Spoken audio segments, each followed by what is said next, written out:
Hey guys, what's up? It's Legend from the RW Wrestling Podcast. And I know me and Chris and everybody decided that we weren't going to review any live WWE shows, especially coming up with tonight's, or as of this recording, tonight's The Horror Show at Extreme Rules, which is technically true. We will not be reviewing it, but I thought, I'm bored, I'm going to watch the show, so I might as well give a few thoughts on it. So it's not really an actual podcast, it's just kind of a review or general take on what happens at the show. I'll be stopping at the end of each match or segment to talk about what I thought about it. And to be honest, I don't really have too much high hopes about the show or anything WWE's done in particular in a while. So we'll see how it goes. But I'll be back at the end of the first match. And hopefully this works out and you guys enjoy the show. And if not, whatever. It was fun to do it anyways. But I'll be back. Alright, before I jump into this first match, I'm going to explain like this. It's not like our normal reviews. I'm not going to go spot by spot by spot. This is purely based off of what I experienced watching it. I'm only going to talk about a few little points in each match or things I thought were whatever moments of the match and all that. I'm not going to go spot by spot and what like we usually do. It's just more of an emotional state reaction. With that being said, the horror show at Extreme Rules actually opens with a surprisingly decent tag team championship match between the New Day and Nakamura and Cesaro in a tables match. My least favorite thing about this match is that it's a tables match. I like everybody in this match. My least favorite person in this match is Big E. Cesaro is amazing. Should have been a world champion years ago. Nakamura could have been world champion if he knew how to talk. And Kofi never should have been squashed by Brock Lesnar. So everybody in this match is fantastic. They do some really high octane stuff. It's fast paced for most of the match, and that's where my biggest gripes with this particular stipulation, the tables match, comes into play. Is these guys put on a hell of a match, but every time they needed to use a table, it slowed the pace down, and that was kind of lame. But there was moments here and there and everywhere within this match that were actually really, really good. The New Day worked really well efficiently at the beginning of the match. There's a couple of dive spots that were good. The finish was good with the power bomb off the top rope through both tables that were stacked on top of each other. Overall, that's the spot of the match because it's the ending and we have new champions and that's a big surprise. New Day loses to Cesaro and Nakamura, which is great. Hopefully they figure out how to use them. I'm still don't understand why they've been together for like the last 6 months between being a tag team now and being paired with Daniel Bryan and all that. Oh no, Sami Zayn and all that, but it's nice to see they're getting something out of this instead of just the New Day. But odds are, knowing how this usually plays out, the New Day will win them back at SummerSlam or something like that, and they'll just pawn off Cesaro and Nakamura somewhere else. But as a result of this first match, it was actually a really good tables match. I don't particularly like tables matches, like for the moments I said, kind of brought the pace down, but overall, the show actually started pretty well, and I'm actually kind of impressed. So let's see where we move on to next, and we'll go from there. And again, congratulations to Cesaro and Nakamura for being the tag team champions. I didn't realize that Cesaro is now a 7-time tag team champion. That's kind of insane. He should have been a better single star, but it is what it is. You get to see more Cesaro on TV now, so now we can move on. All right. Up next was the SmackDown Women's Championship match between Bayley and Nikki Cross. 3 things right off the bat before I even get into my overall thoughts of this match. I don't have too much to say about it, but they had the weird little pep talk motivational thing for Nikki Cross, which I didn't really think was all that good, with Kairi Sane and Asuka and Alexa Bliss trying to motivate her, get her all made up, blah blah blah. It was weird. But one of the truly weirdest things that happens is, I don't know why, it just looked really, really weird to me, is Bayley comes out for her entrance and she's like humps the title belt against the plexiglass into like the wrestler fans on the other side, but it just looked really weird. It looked like she was just humping the belt against the plexiglass, and it's just like, no, that's funny. Stupid, but it's funny. And then Sasha Banks with all 3 titles at ringside with the women's title around their waist and the 2 tag titles. That was kind of cool. But overall, the match itself was, again, I'm going to backfire because I didn't really think I was going to enjoy this show so much. But at this particular time, 2 matches in, I actually enjoyed this match outside of the obvious fuck finish that was going to happen. It wasn't the fuck finish I thought was going to happen. I thought maybe this would be the time where they turned Alexa on Bliss, but that didn't happen. Just the typical Banks helps Bayley win, and Bliss literally had no reason to be there other than just to be there. But overall, like, they did some back and forth. They kind of made Nikki look strong, especially with her not being beaten clean. But overall, everybody, like 99.9% of everybody knew that Bayley was going to win this match.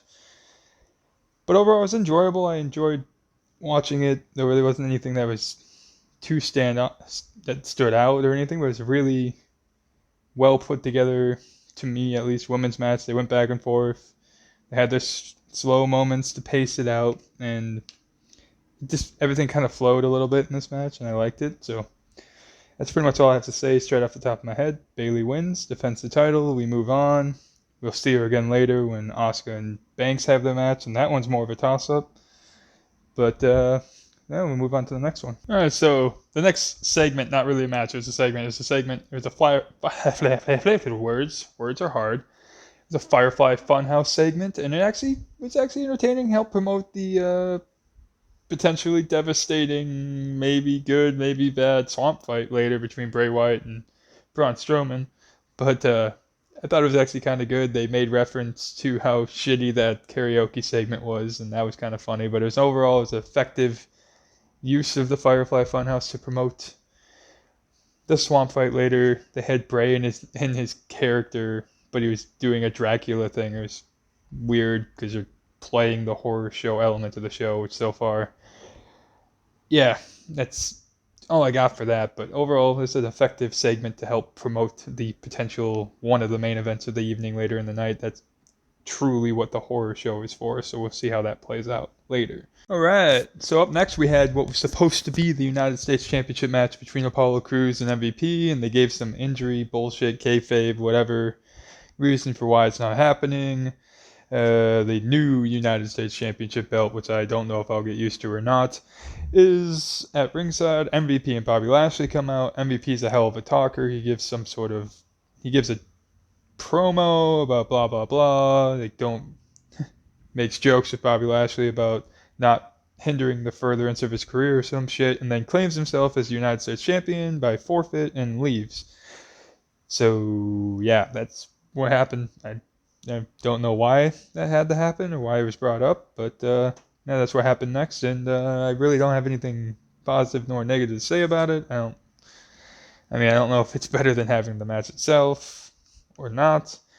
I'm sure they'll lead this into something on Raw or later on, maybe even SummerSlam if they want to really push this MVP Bobby Lashley Crews storyline. But either way, that's what happened, and the match did not take place, and now there's 2 United States champions, one officially and one not. And yeah, that's that, and definitely the lull of the show so far. Oh my. Well, here we go. Eye for an eye, Seth Rollins Rey Mysterio match. Okay, this is about as horrible to me as I thought it was going to be. I hated the premise of this match. I like the story of this feud. I hated this match. I hated the premise of this match. Take a fucking sip of your beer or drink or whatever every time they say the word I, and you'll be drunk by the end of the fucking match, and you won't even remember it, and that's probably for the best. Because it was slow at times. They said I about 1,000 fucking times. And actually nothing really all that special happened by the end of the match. They just did this fucking steel step spot again that they already did on Raw, and it was the same eye and all this shit. They didn't actually show anything except for Rollins puking after the match because he couldn't hold in his insides because it was so graphic, it was so horrific, and there was such a horror show that he needed to throw up. Blah, blah, blah. I wanted to throw up after watching this. It should have been better. Shouldn't have happened. I just don't understand how 20 minutes of watching 2 guys fake try to pull their eyes out regardless of how much star power they have. Speaking of which, now that I have this forum to speak on my own, the Monday Night Messiah gimmick that Rollins has officially killed my interest in him as a character on the show. I didn't like it from the beginning. It got better, and then this storyline happened, and this particular ending, didn't like it at all.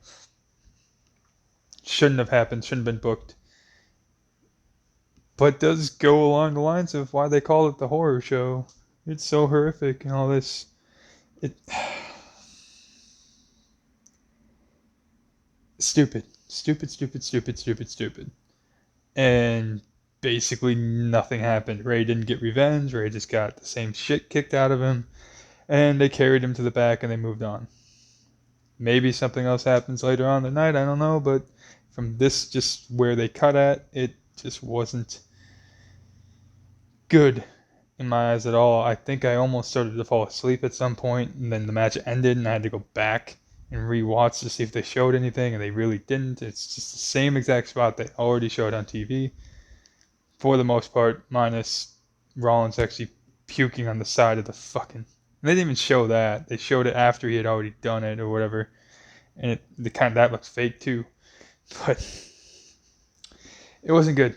I don't think that this is how they intended it to go, because if that's how they booked it and thought it was going to be such this great end to the feud, or at least great end to this eye for an eye match, I don't like it. I could be wrong. Maybe all these fans love this because I've been wrong about these gimmick matches. This wasn't even cinematic, but these gimmick matches or the cinematic matches, we'll get to that later when I watch the Swamp Fight, see if I like that or not. But these gimmick matches have been hit or miss with me. And this isn't even one of those cinematic gimmick matches. It's just a gimmick match with a similar ending that we've already seen. There's nothing special. There's a few good moments and spots in the match with the Falcon Arrow on the hardest part of the ring. It was really fucking annoying. The announcers in this match were so fucking annoying, especially... Well, Joe was fine. The other ones were horrible. It's just, again, repeating, he's going for the eye, he's going for the eye, he's going for the eye, oh my god, he's going for the eye, and all the contrived ways they tried to get to the eye, and then they just go up the steps again. It was dumb in my mind. And hopefully, I say hopefully, but this is only a B-card pay-per-view match, so they're probably going to push this all the way to fucking SummerSlam, which hopefully will produce a better match, because this was dumb. Put him in a Hell in a Cell for all I care. This was stupid. But moving on to the next match, so maybe that will be better. But I knew the show was going to go downhill eventually, and this was it. There's good moments. Good action when they weren't trying to rip each other's eyes out, and they weren't just saying that eye for an eye, go for the eye, and all that shit. Like I said, there's some good moments, but then it got really slow, and all that. It was just, as it went on, got worse for me. One man's opinion, but moving on to the next match so we can get going on this. But that's all I got on that. All right. The next match on the card is subtract the last 2 to 3 minutes of obvious bullshit that everybody saw. Well, not the way they did it, but everybody saw coming. The match of the night so far, the Raw Women's Championship match featuring Asuka versus Sasha Banks with Bayley at ringside, just like the SmackDown Championship Women's match where Sasha Banks was at ringside, and Asuka with Kairi Sane. This match was really good to me. There was a few moments where you noticed some things didn't go the way they were supposed to, missed moments or whatever, but overall, it was a really solid match, and I really enjoyed it. For one of the few times I've ever seen it like actually on camera and was able to notice, was after one of the spots where they checked each other, and you could see like Sasha rubbing Asuka's arm, checking her, and Asuka tapping her on the head during the spot to make sure, like, hey, you good, before they talk their spot over to the next moment. That's like one of the only times I've ever seen that. But overall, like, I thought they missed a German suplex spot from out of the ring to into the ring, but then they immediately followed it up with Asuka nailing the hellacious looking suplex. So immediately forgot about that potential botch that happened there. But overall, this match fluid. Banks is a star. Asuka's a star. And it went for a lot longer than I thought it was going to before the interference, which is why I enjoyed it so much. Like, they made a really solid match before doing the fuckery finish. But speaking of that, I'm going to go back to the beginning. Bayley is a hell of a heel. She did an amazing, well, not amazing promo, but a good heel promo immediately after the Rey Mysterio match, promoting herself, which I thought was hilarious. Well, not hilarious, but that was done really well. But Bayley as a heel is something I never thought was going to work, and now I'm actually paying attention to it. Seems to have worked out a lot more so than I originally thought it was going to when it was brought up. But so essentially, Bayley fucks over Asuka, and I'm gonna go with unofficially Sasha Banks wins the women's championship, because there's no way they're gonna allow that to stand with Bayley stealing the referee's shirt. So unofficially, it's 2 straps Bayley, or whatever she says, and is it 2 belts Banks or something like that? They got these weird names and all that, but I like it. The women's division actually put on a really good show tonight, outside of both matches ending in some sort of fuck finish. But overall, we're back on the right track for the show. Both women's matches were adequate to not the best match on the card so far. This was definitely the best match, minus those 2 minutes. I don't like that overly booked finish they gave it, but I still thoroughly enjoyed it, and we'll move on to the next. Up next, we have the WWE Championship match between Drew McIntyre and Dolph Ziggler. I like the story to this match strictly because it brings in past WWE referencing the past. Like, most times, like, oh, I always wonder, like, why Triple H and Randy Orton go from being friends and enemies, friends and enemies, friends and enemies, and always forgetting about what happened before. But at least this time they basically centered the whole story about what happened a couple years back in 2018, and Dolph Ziggler and McIntyre being tag champs, McIntyre being his muscle and all that. They bring that all in, and I think it worked. And then McIntyre giving Dolph the right to pick the stipulation worked, and the stipulation was contrived as all hell, but it is what it is. Extreme Rules for Dolph Ziggler. If McIntyre gets disqualified or counted out, Dolph wins the title, and the whole match, Dolph's just trying to kick the shit out of McIntyre to get him to get counted out, and then blah blah blah. And I just really liked the match, surprisingly liked the match, because it just went back and forth. One kicked the shit out of the other one, and nobody really messed up any of the moves they were supposed to be doing, and just smooth. It wasn't anything truly special, but overall it did what it had to do, and it was just a solid match. I don't know if it's one of the better matches I've seen from the WWE product in a while. I don't know if I'd put it above Banks and Asuka. Like, I was a little bit more engaged in that match for some reason, personal opinions aside and all that. But this match did what it had to do. The 2 best moments of the match were the elbow drop through the table on the outside, which was, and McIntyre, that was like the one spot where I wasn't sure if McIntyre screwed up or not, because he kind of fell down on the 9 count and had to like jump up real quick and get in the ring before the 10 count, because he was pushing it. And then the finish, as out of nowhere as it is, was actually done pretty well with the kip up Claymore kick, which is flawlessly done, and McIntyre wins. Which obviously was going to happen. Nobody really thought Dolph was going to win the title right before one of the big 4 pay-per-views. That's one of my problems with this entire event. Outside of the tag title changes, but there were a couple moments I thought were funny. McIntyre brings out his inner Captain America with the "I can do this all day," and then later on, a couple minutes later, he says "I can do this all night." But when he said "I can do do this all day. All I thought was Captain America. Then he did the kicking dirt back at Dolph after the match, and that was a nice added touch to the end. But overall, I think they did everything they needed to do to satisfy the story. It was never going to be this all-star awesome match because of the way they wrote the story for it, but the match served its purpose and was overall not that bad. The show, outside that eye for an eye match, has not been the worst thing that I thought it was going to be, but we still got some stuff to come up, so I'm not saying it's a good show, I'm just saying I'm enjoying it more than I thought I was going to. But we'll see where we go from here. Yeah. So the main event was shit. Yep. That's other shit. Yep. This very, very hard for words. It's shit. Bray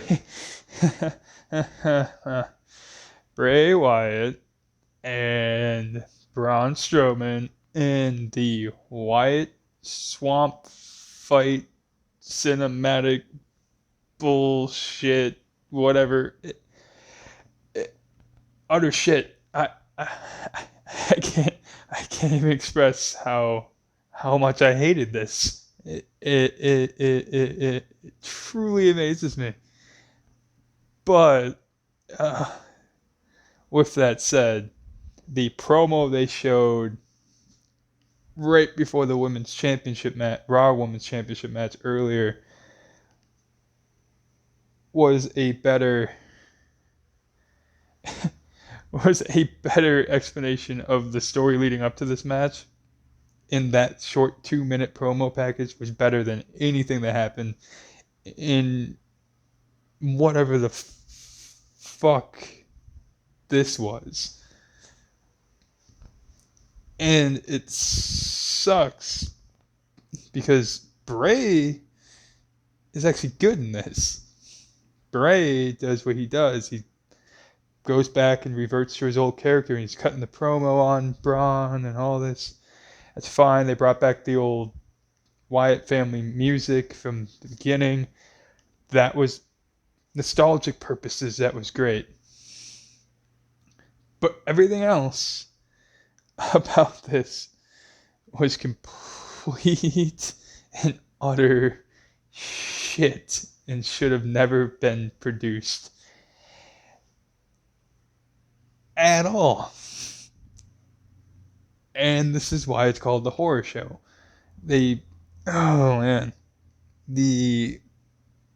Braun's dark side taking out Braun at the beginning after Wyatt disappears because now he can teleport. Yeah, so there's that. That happens, and he's locked up in chains, and Bray cuts his promo, which wasn't bad. And then they bring out Snake. And the snake bites him, and then more creepy images pop up on the screen, reminding me of Randy Orton versus Bray Wyatt at WrestleMania with the weird pop-up images, and reminded me of that stupid House of Horrors match they had. Like, so much of this reminds me of that.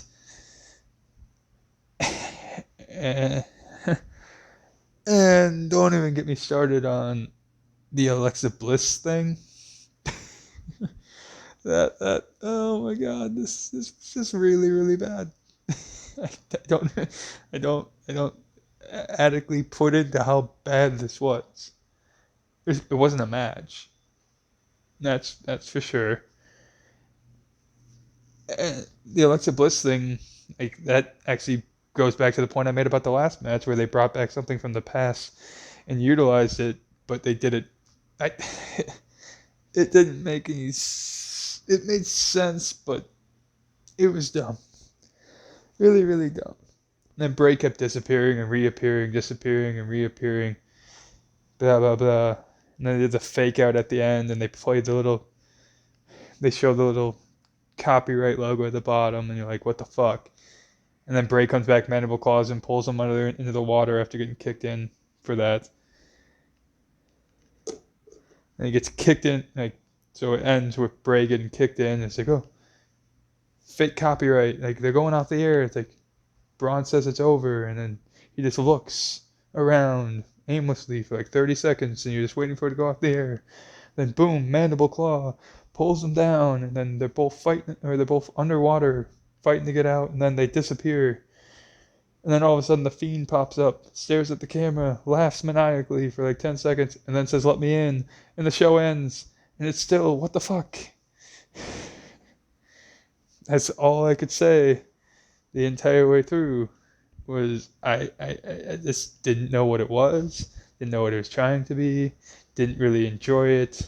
It didn't make any sense. I it makes me almost regret watching the entire show. It was bad. I put it below the Money in the Bank, which I think was the worst of the cinematic matches that have been filmed this year in any company. But my God, that was atrocious. I don't even care. I haven't been on Twitter or anything yet. If you people like this, whatever, to each your own. But damn, it. I, I, I, I just, if this is what they're gonna do with matches like this, I just don't want it. The Boneyard match worked. Even the Firefly Funhouse match worked. I didn't think Money in the Bank worked, and I don't think this worked. And I think Stadium Stampede worked, but I don't think this or Money in the Bank worked. And this felt a hell of a lot like Firefly, or like the House of Horrors match, and that was more of a match than this. So it's just, oh my God, the horror show ended horrifically. Go figure. Like everybody thought it would. Like, why would you call it this? It wasn't anything any scary. It was just a bunch of stupid imagery, like jump scare images and shit. Like a jump scare image of a pig at the beginning. It was fucking dumb. Fucking dumb. I could go on and talk about how fucking dumb this is, but I think I repeated myself like 17 times already. Oh my God. Between this and the Eye for an Eye match, it truly was a horror show. And, yeah, I don't know where to go from there. And yeah, I'm just gonna leave it at that. The opening tag team title tables match was surprisingly decent. New champions, all for it. Nice to see more Cesaro and Nakamura on TV. Other than the screwy finish of how it got there, Bayley and Nikki Cross was also quite good. Well, decent, good, sure. Wasn't bad. The MVP Apollo Crews non-match was stupid. That segment was dumb. I don't know if the match would have been any better. I think I mentioned that earlier, but that was dumb. The fucking Eye for an Eye match was also very, very, very, very dumb to me. I just don't know. Their high profile matches for the show were very bad, but there's some decent stuff worth watching on here. But if I was going to tell people to watch this, I'd say skip the Eye for an Eye and definitely the swamp fight unless you want to laugh your ass off, because I don't know. It was dumb. I don't know how that got approved. And I like Bray Wyatt. I like The Fiend. I like all of that. But this did not work for me at all. And after the Eye for an Eye match, we had the Raw Women's title match. Like I said, probably match of the night, because I thoroughly enjoyed it. I was engaged the entire time. Followed by probably the second best match of the night, the WWE Championship match. And then that atrocious ass fuck of a match, that quote unquote match, segment, promo, dog shit, whatever you want to call it. I'd almost call it worse than the dog food of Roman Reigns and Baron Corbin. I don't know. That was one of the worst things I've ever seen. This was just... I wanted it to be good, but I feared it was going to be bad. And it was bad. Really, really, really bad. And that's all I got for you. Thanks if you got this far. Thanks for watching. I decided to have a little fun considering we weren't able to do the group review today. So this is, or the group podcast review today. So this is just kind of a fun thing I wanted to put out there because I had the free time to do it, and I decided to turn on this show, and I don't kind of regret doing it, but there was some decent stuff on there. I wouldn't say anything that's must watch. But anyways, thanks for watching. Peace. Bye. Boom.